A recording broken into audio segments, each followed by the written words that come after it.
아침에 눈을 뜨면 가장 먼저 어떤 생각이 드십니까? 오늘 화장실은 갈 수 있을까?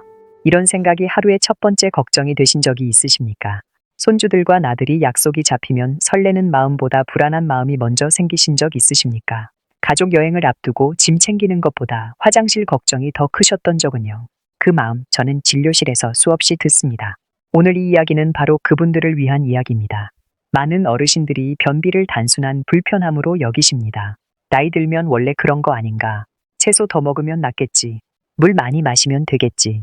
그렇게 생각하시다가 몇 년이 지나고 나면 약 없이는 화장실을 아예 가지 못하는 상태가 되어 있는 경우가 많습니다. 저는 소화기 질환을 20년 넘게 진료해 왔습니다. 그 세월 동안 가장 많이 들은 말이 있습니다. 선생님, 저는 열심히 했는데 왜 안 될까요? 채소도 먹고 유산균도 챙기고 물도 마셨는데 왜 나아지지 않느냐는 겁니다. 그리고 그 질문 뒤에는 늘 이런 말이 따라옵니다. 이제는 그냥 약을 달고 사는 수밖에 없는 건가요? 그렇지 않습니다. 오늘 이 이야기를 끝까지 들어주시면 왜 그 방법들이 충분하지 않았는지, 그리고 어떤 방법이 진짜 효과가 있는지를 차근차근 말씀드리겠습니다. 어렵지 않습니다. 특별한 재료도 필요 없습니다. 내일 아침부터 바로 시작하실 수 있는 이야기입니다. 잠깐 지금 여러분 자신의 상태를 한번 떠올려 보세요. 화장실에 앉아 있는 시간이 10분을 넘으시나요? 배변 후에도 개운하지 않고 뭔가 남아있는 느낌이 드십니까? 아침에 일어났을 때 배가 무겁거나 더부룩하게 느껴지시나요? 변비약을 일주일에 2번 이상 드시고 있으십니까? 이 중 2가지 이상이 해당되신다면 지금 여러분의 장은 조용히 그 기능을 잃어가고 있는 중일 수 있습니다. 하지만 걱정하지 마세요. 오늘 이 이야기가 그 방향을 바꾸는 시작이 될 수 있습니다. 우리 세대는 평생 바쁘게 살아오셨습니다. 자식 키우느라, 생계 꾸리느라, 몸이 보내는 작은 신호들을 무시하며 살아오신 분들이 많습니다. 화장실조차 제대로 다녀올 여유 없이 살아오신 분들도 계십니다. 그 세월이 지금의 장 상태에 영향을 미치고 있는 겁니다. 하지만 이제는 다릅니다. 지금부터 말씀드리는 내용은 거창한 치료법이 아닙니다. 아침마다 할 수 있는 작은 습관입니다. 그 습관이 어떻게 장을 다시 움직이게 만드는지 오늘 찬찬히 함께 살펴보겠습니다. 제가 진료했던 한 어르신 이야기를 먼저 들려드리겠습니다. 72살의 여성 어르신이셨습니다. 평생 건강하게 사셨고 교직에 계셨던 분이라 식사도 규칙적으로 하셨고 생활 습관도 단정하신 분이셨습니다. 은퇴 후에는 텃밭도 가꾸시고 아침마다 동네 산책도 빠짐없이 하셨습니다. 그런데 어느 날부터 아침 산책이 불편해지기 시작하셨다고 합니다. 처음에는 배가 조금 무겁다는 느낌이었습니다. 화장실을 못 간 날이 하루, 이틀. 처음에는 그냥 넘기셨습니다. 며칠 지나면 괜찮아지겠지. 그런 생각이었습니다. 그런데 며칠이 지나도 나아지지 않으셨습니다. 그때부터 채소를 더 드시기 시작하셨습니다. 아침에 샐러드, 점심에 나물, 저녁에는 채소를 넣은 된장국. 유산균도 챙기셨습니다. 물도 하루 2리터를 목표로 드셨습니다. 주변에서 좋다고 하는 것들을 하나씩 따라해 보셨습니다. 그런데 이상했습니다. 열심히 하면 할수록 오히려 더 불편해지는 느낌이 드셨다는 겁니다. 변이 나오더라도 딱딱하고 작게만 나왔고 화장실에 앉아 있는 시간이 점점 길어졌습니다. 15분, 20분, 어떤 날은 30분 가까이 앉아 계셨다고 합니다. 가족들도 눈치를 채기 시작했습니다. 손주들이 할머니 화장실 오래 있다고 물어봤을 때 그 어르신이 느끼셨던 창피함. 저에게 그 이야기를 하실 때 눈시울을 붉히셨습니다. 결국 약국에서 변비약을 사 드시기 시작하셨습니다. 처음에는 일주일에 1번. 그게 점점 3일에 1번이 되고 나중에는 격일로 드셔야 겨우 화장실을 갈 수 있는 상태가 되셨습니다. 약을 끊으면 일주일이 넘도록 아무것도 나오지 않으셨습니다. 그렇게 8년이 지났습니다. 어르신이 저를 찾아오신 건 손주가 제주도 여행을 가자고 졸랐기 때문이었습니다. 비행기 안에서 배가 아프면 어떡하지? 호텔에서 화장실을 못 가면 어떡하지? 그 걱정에 여행 가자는 말을 계속 거절하셨고 손주가 왜 할머니는 안 가냐고 서운해하는 모습에 마음이 무너지셨다고 하셨습니다. 그 어르신의 이야기가 특별한 이야기가 아닙니다. 진료실에서 정말 많이 듣는 이야기입니다. 처음엔 작은 불편함이었는데 어느 순간 그게 생활 전체를 지배하게 됩니다. 여행을 못 가고 외출을 줄이고 모임을 피하게 됩니다. 변비 하나가 삶의 반경 자체를 좁혀버리는 겁니다. 그리고 그분들 대부분이 공통적으로 하시는 말씀이 있습니다. 열심히 했는데 왜 안 됐을까요? 그 이유가 있습니다. 다음에 바로 말씀드리겠습니다. 왜 채소를 그렇게 열심히 드셨는데 오히려 더 나빠지셨을까요? 이걸 이해하시려면 나이 든 장이 어떻게 변하는지를 먼저 아셔야 합니다. 오래된 고무 옷을 생각해 보세요. 새 것일 때는 어떻습니까? 안쪽이 부드럽고 물이 잘 흘러내려 갑니다. 손으로 살짝 눌렀다 놓으면 바로 원래 모양으로 돌아옵니다. 탄력이 있고 안쪽이 매끄럽습니다. 그런데 10년, 20년 쓴 고무호스는 다릅니다. 딱딱해지고 안쪽이 거칠어지고 손으로 눌렀다 놓아도 찌그러진 채로 있습니다. 물을 틀어도 예전만큼 시원하게 빠져나가지 않습니다. 60세 이후의 장이 정확히 이 상태입니다. 장에는 수백만 개의 근육세포가 있습니다. 이 근육들이 파도처럼 움직이면서 내용물을 아래로 밀어내는 것, 이것을 연동 운동이라고 합니다. 그런데 나이가 들수록 이 근육의 탄력이 줄어듭니다. 미는 힘이 약해집니다. 장벽의 수분도 줄어서 안쪽이 건조해집니다. 게다가 장액 분비도 감소합니다. 장액은 내용물이 장벽에 붙지 않고 미끄럽게 이동할 수 있도록 돕는 역할을 합니다. 이것이 줄어들면 아무리 변의 부피가 크더라도 장벽에 달라붙어서 잘 움직이지 않게 됩니다. 바로 이 상태에서 섬유질만 더 드시면 어떻게 될까요? 섬유질은 수분을 흡수해서 변의 부피를 키웁니다. 건강한 장에서는 이것이 도움이 됩니다. 부피가 커진 변이 장벽을 자극하고 자극을 받은 장이 더 열심히 연동, 운동을 하게 됩니다. 하지만 이미 약해진 장에서는 다릅니다. 부피만 커졌는데 그것을 밀어낼 힘이 없습니다. 크고 딱딱한 덩어리가 장 안에 그대로 고여있게 됩니다. 시간이 지날수록 수분이 더 빠져나가고 더 굳어집니다. 채소를 더 드실수록 오히려 더 힘들어지셨던 이유가 여기 있습니다. 문제는 섬유질이 나쁜 게 아닙니다. 섬유질만으로는 부족하다는 것입니다. 노화된 장에는 섬유질 외에 두 가지가 반드시 함께 필요합니다. 첫 번째는 따뜻함입니다. 장은 온도에 매우 민감합니다. 차가운 자극이 들어오면 장 근육이 수축합니다. 추운 날 온몸이 움츠러드는 것과 같은 원리입니다. 반대로 따뜻한 자극이 들어오면 장 근육이 이완되고 연동 운동이 활발해집니다. 두 번째는 윤활입니다. 장 안쪽이 건조하면 내용물이 달라붙어서 움직이지 않습니다. 윤활이 있어야 내용물이 부드럽게 미끄러져 내려갑니다. 이 두 가지를 동시에 제공하는 것이 노화된 장에 필요한 진짜 해결책입니다. 그런데 우리가 흔히 변비에 좋다고 알고 먹는 것들을 생각해 보세요. 생채소, 차가운 과일, 냉장고에서 바로 꺼낸 요구르트. 섬유질은 있지만 차갑습니다. 그리고 윤활과는 거리가 멉니다. 좋은 의도로 열심히 하셨는데 방향이 조금 어긋났던 겁니다. 여기서 진짜 문제는 여기서 시작됩니다.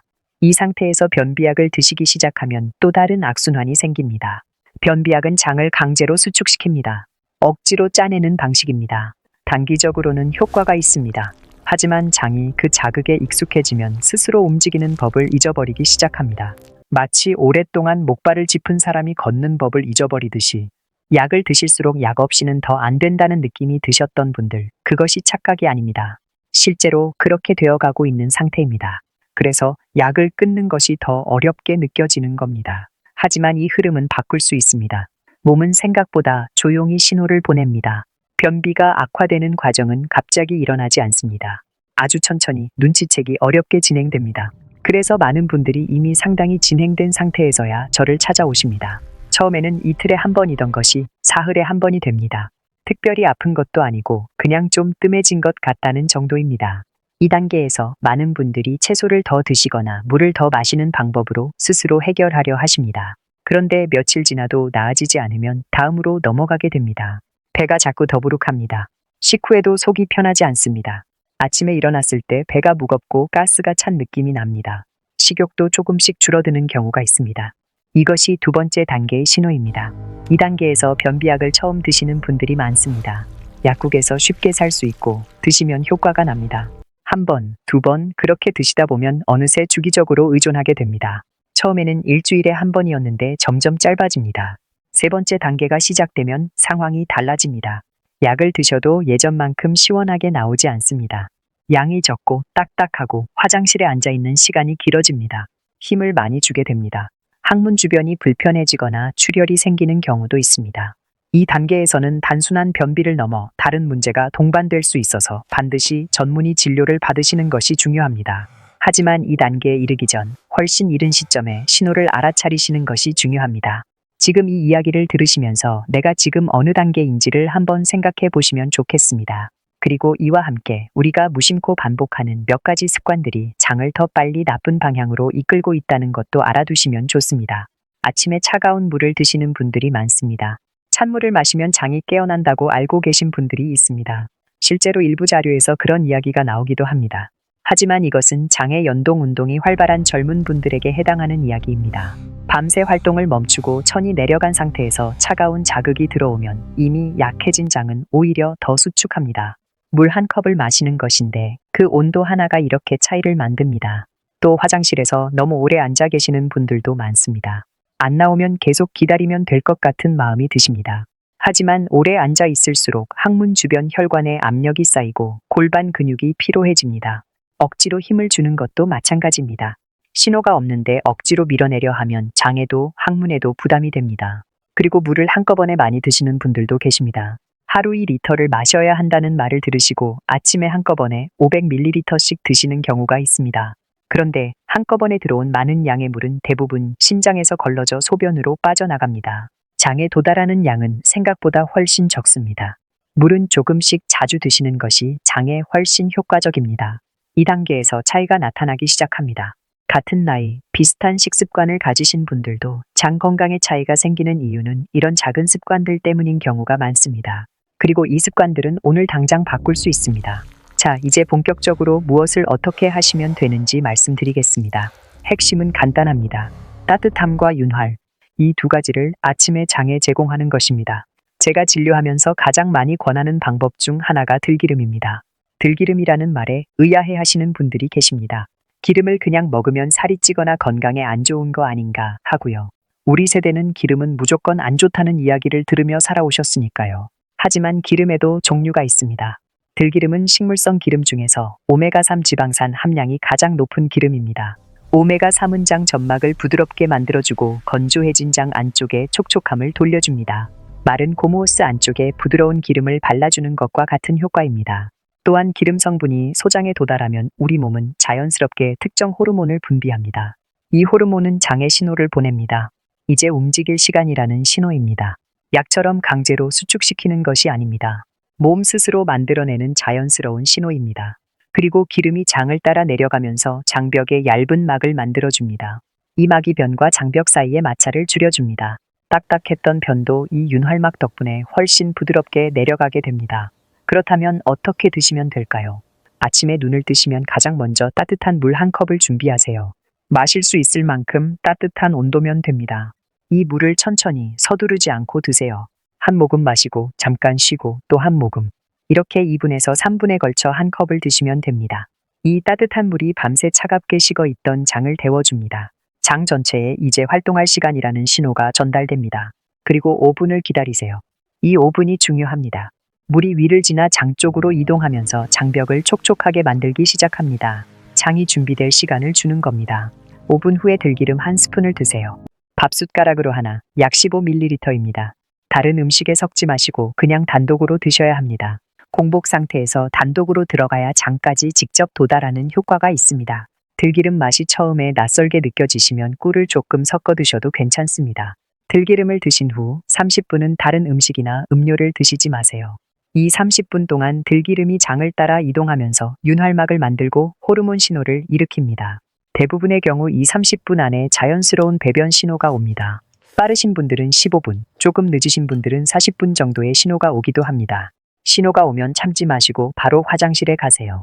신호를 무시하면 장이 다시 긴장을 풀어버립니다. 그 타이밍을 놓치지 않는 것이 중요합니다. 이 루틴을 며칠 해보시면 몸이 패턴을 기억합니다. 아침마다 비슷한 시간에 배변 신호가 오기 시작합니다. 그 시간이 여러분만의 리듬이 됩니다. 들기름 루틴과 함께하면 효과가 더 좋은 음식들도 있습니다. 아침 식사로는 따뜻하게 찐 고구마가 좋습니다. 고구마는 수용성 식이섬유가 풍부하고 따뜻한 상태로 드시면 장에 부담이 없습니다. 들기름이 윤활을 담당하고 고구마의 섬유질이 부피를 적절히 늘려주면서 두 가지가 서로 보완하는 역할을 합니다. 반드시 따뜻하게 드셔야 합니다. 냉장 보관하셨다면 데워서 드세요. 오후에는 따뜻한 꿀물 한 잔이 도움이 됩니다. 꿀에 들어있는 천연 당분이 장에 부드러운 자극을 줍니다. 점심과 저녁 사이쯤 오후 3시에서 4시 사이에 드시면 좋습니다. 저녁 식사 후에는 생강차 한 잔을 권합니다. 생강은 몸을 따뜻하게 하고 장의 움직임을 부드럽게 도와줍니다. 시중에 판매하는 생강차 티백을 사용하셔도 되고 생강을 직접 달여 드셔도 됩니다. 잠들기 전 장이 편안한 상태를 유지하는 데 도움이 됩니다. 들기름 보관에 대해서도 말씀드리겠습니다. 들기름은 오메가3 지방산이 많기 때문에 산패가 빠릅니다. 공기, 빛, 열에 약합니다. 개봉하신 후에는 반드시 냉장 보관하시고 한 달 안에 다 드시는 것이 좋습니다. 신선한 들기름은 고소한 향이 납니다. 비린내가 난다면 산패된 것이니 드시지 마세요. 큰 통보다 작은 병으로 구매하셔서 신선하게 드시는 것이 낫습니다. 담낭을 절제하신 분들은 기름 소화에 부담이 있을 수 있으니 반 스푼으로 시작하시고 담당 의사와 미리 상의하신 후 드시는 것이 좋습니다. 변비약을 드시고 계신 분들은 이 루틴을 시작하시되 약을 갑자기 끊지는 마세요.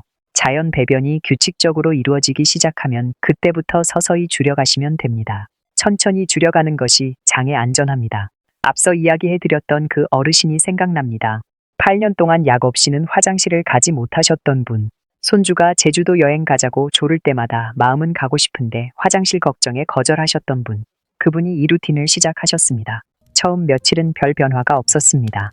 역시 안 되는 건가 하는 생각이 드셨다고 합니다. 하지만 포기하지 않으셨습니다. 셋째 날 아침 배에서 처음으로 꾸르륵 소리가 났습니다. 작은 신호였지만 장이 움직이기 시작하고 있다는 신호였습니다. 넷째 날 아침이었습니다. 들기름을 드시고 20분쯤 지났을 때 처음으로 자연스러운 배변 신호가 왔습니다.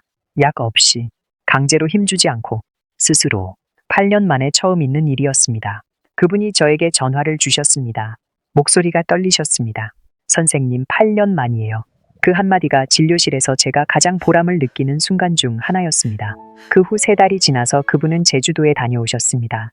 손주들과 함께 화장실 걱정 없이 돌아오셔서 사진을 보여주시며 웃으셨습니다. 손주가 할머니 표정이 밝아졌다고 했다고요. 작은 습관 하나가 삶의 반경을 다시 넓혀드린 겁니다. 오늘 제가 말씀드린 내용을 정리해 드리겠습니다. 60세 이후의 장은 연동 운동이 약해지고 장벽이 건조해집니다. 이 상태에서는 섬유질만 늘리는 것으로는 부족하고 따뜻함과 윤활이 함께 필요합니다. 차가운 음식과 음료는 장을 더 수축시킵니다. 변비약에 지나치게 의존하면 장이 스스로 움직이는 능력을 잃어갑니다. 아침에 따뜻한 물 1컵, 5분 후 들기름 1스푼, 30분 기다리기. 이게 전부입니다. 복잡하지 않습니다. 특별한 재료도 필요 없습니다. 부엌에 이미 있는 것들로 충분히 할 수 있습니다. 여기에 아침 식사로 따뜻하게 찐 고구마 반개, 오후에 따뜻한 꿀물 1잔, 저녁 식사 후 생강차 1잔을 더하시면 효과가 훨씬 안정적으로 나타납니다. 처음 며칠은 변화가 느껴지지 않으실 수 있습니다. 괜찮습니다. 8년, 10년에 걸쳐 굳어진 장이 이틀 만에 바뀌지는 않습니다. 최소 3일, 가능하면 일주일을 꾸준히 해보시기를 권합니다. 장이 새로운 리듬을 기억하기 시작하면 그때부터는 달라지기 시작합니다. 오늘 이 이야기에서 한 가지만 기억해 주세요. 장은 따뜻함과 윤활이 필요합니다. 그리고 그것은 내일 아침부터 바로 시작하실 수 있습니다. 우리 세대는 오랫동안 자신의 몸보다 주변을 먼저 챙기며 사셨습니다. 이제는 여러분 자신을 챙기실 차례입니다. 화장실 걱정 없이 손주들과 여행을 다니시고 오랜 친구를 만나고 하고 싶은 것을 마음껏 하실 자격이 있습니다. 몸이 보내는 신호에 조금 더 귀를 기울여 주세요. 비슷한 고민을 하고 계신 분이 주변에 계신다면 오늘 이 이야기를 함께 나눠주시면 좋겠습니다. 작은 정보 하나가 누군가의 하루를 바꿀 수 있으니까요. 오늘도 건강한 하루 보내시길 진심으로 바랍니다.